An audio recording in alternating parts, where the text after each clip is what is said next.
வணக்கம் friends, welcome to Endrum Samayal. இன்றைக்கி நாங்கள் என்ன சமைக்க போகிறோம் அப்படின்னு பார்த்தீங்கன்னா தேங்காய் பாறை மீன் குழம்பு தான். இதுக்கு தேவையான பொருட்கள் என்னென்னு பார்க்கலாம். முதல்ல தேங்காய் பாறை மீன் ஒரு 5 மீன் எடுத்திருக்கோம். அதுக்கப்புறம் சின்ன வெங்காயம், கொஞ்சம் பெரிய அளவு சின்ன வெங்காயம், ஒரு 10 சின்ன வெங்காயத்தை இந்த மாதிரி பொடி பொடியாக நறுக்கி எடுத்துக்கோங்க. ஒரு 2 தக்காளி, இந்த தக்காளியை நம்ம ஜூஸாக அரைச்சி வச்சுருவோம். அதுக்கப்புறம் 2 பச்சை மிளகா, ஒரு 1/4 மூடி தேங்காவை அரைச்சி இந்த மாதிரி தேங்காய் பால் எடுத்து வச்சுக்கோங்க. ஒரு அரை எலுமிச்சம்பழம் அளவுக்கு புளி எடுத்துக்கோங்க. நாங்கள் இன்றைக்கி மண் சட்டியில் மீன் குழம்பு வைக்க போகிறோம். சட்டி காஞ்சதுக்கப்புறம் நல்லெண்ணெய் ஊற்றிக்கோங்க. நல்லெண்ணெய் ஒரு 4 இல்லை 5 டேபிள் ஸ்பூன் ஊற்றிக்கலாம். எண்ணெய் காஞ்சதுக்கப்புறம் ஒரு டேபிள் ஸ்பூன் வெந்தயம் போடுங்க. 2 பச்சை மிளகா கீறினது,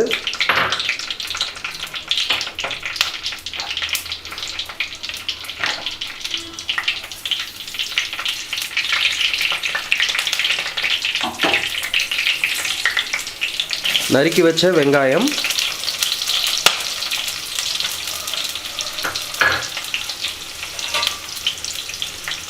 கொஞ்சம் கருவேப்பிலை. இப்போ இதை நல்லா நம்ம வதக்கிக்கலாம்.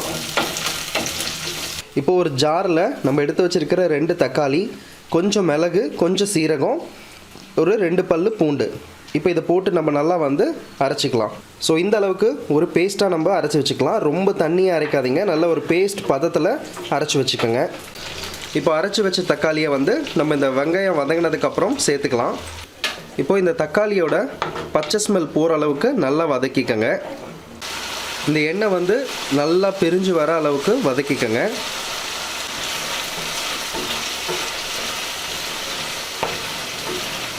நம்ம எடுத்து வச்சுருக்கிற புளியை நல்லா கரைச்சி அந்த தண்ணியை ஊற்றிக்கலாம். புளி தண்ணியில் கொஞ்சம் மஞ்சள் தூள் சேர்த்துக்கோங்க. இப்போது இதில் நல்லா ஆயில் நல்லா பிரிஞ்சு வந்திருக்கு. இந்த ட்ரை டைமில் நம்ம கரைச்சி எடுத்து வச்சுருக்கிற அந்த மிளகா புளி கரைச்சலை உள்ளே நம்ம சேர்த்துக்கலாம். தேவையான அளவு கல்லுப்பு சேர்த்துக்கோங்க. கல்லுப்பு நல்ல ஒரு டேஸ்ட் இருக்கும். இப்போ இதை நம்ம நல்லா ஒரு வாட்டி கிளறி விட்டுட்டு கொதிக்க விட்டுடலாம். நல்லா குழம்பு கொதிச்சிருச்சு. நல்லா சுண்டை வதங்கினதுக்கப்புறம் ஒரு திக்கான பதம் வரும். அந்த டைமில் நம்ம எடுத்து வச்சுருக்கிற மீனை சேர்த்துக்கலாம். நான் சொன்ன மாதிரி இன்றைக்கி நாங்கள் சமைக்கிறது தேங்காய் பாறை மீன். ஸ்டவ்வை ஸ்லிம்மில் வச்சுக்கோங்க. ஸ்லிம்மில் வச்சுட்டு ஒரு மீனை நம்ம எடுத்து உள்ளே தனியாக போடலாம். இப்போது லைட்டாக நம்ம பெரட்டி விட்டுறலாம். ரொம்ப கிளறிடாதீங்க, மீன் உடையும். அதனால் சும்மா லைட்டாக பெரட்டி விடுங்க. அடுப்பை கொஞ்சம் மீடியம் ஃப்ளேமில் வச்சுட்டு கொஞ்ச நேரம் இந்த குழம்பை கொதிக்க விட்டுடலாம். நல்லா கொதிக்கிற வரைக்கும் வெயிட் பண்ணுவோம். குழம்பு நல்லா கொதிச்சிருச்சு. குழம்பு நல்லா கொதித்து அந்த வாசனை வந்ததுக்கப்புறம் கொஞ்சம் குழம்பு நல்லா திக்காக இருக்கான்னு பார்த்துக்கோங்க. திக்காக வந்ததுக்கப்புறம் நம்ம எடுத்து வச்சுருக்கிற தேங்காய் பாலை உள்ளே நம்ம சேர்த்துக்கலாம். லைட்டாக இந்த தேங்காய் பாலை கிளறி விட்டுருங்க. ஃபுல்லாக கிளறாதீங்க, ஏன்னா மீனெல்லாம் உடஞ்சிரும். ஜஸ்ட்டு நடுவில் கொஞ்சம் அப்படியே கிளறி விட்டிங்கன்னா போதும். இப்போது அடுப்பை ஸ்லிம்மில் வச்சுட்டு 5லேருந்து 10 நிமிஷம் வரைக்கும் நல்லா கொதிக்கட்டும். குழம்பு நல்லா கொதிச்சிருச்சு. நல்லா திக்காக வந்ததுக்கப்புறம் இதில் நறுக்கி வச்சுருக்க கொத்தமல்லியை நம்ம சேர்த்துக்கலாம். சுவையான தேங்காய் பாறை மீன் குழம்பு இப்போ ரெடி.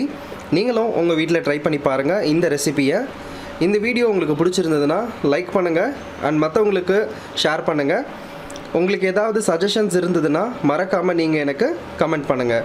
வேறு ஒரு சூப்பரான ரெசிபி வீடியோவில் நான் உங்களை மீட் பண்ணுறேன். மறக்காமல் Endrum சமையல் சேனலுக்கு சப்ஸ்கிரைப் பண்ணுங்கள். நன்றி.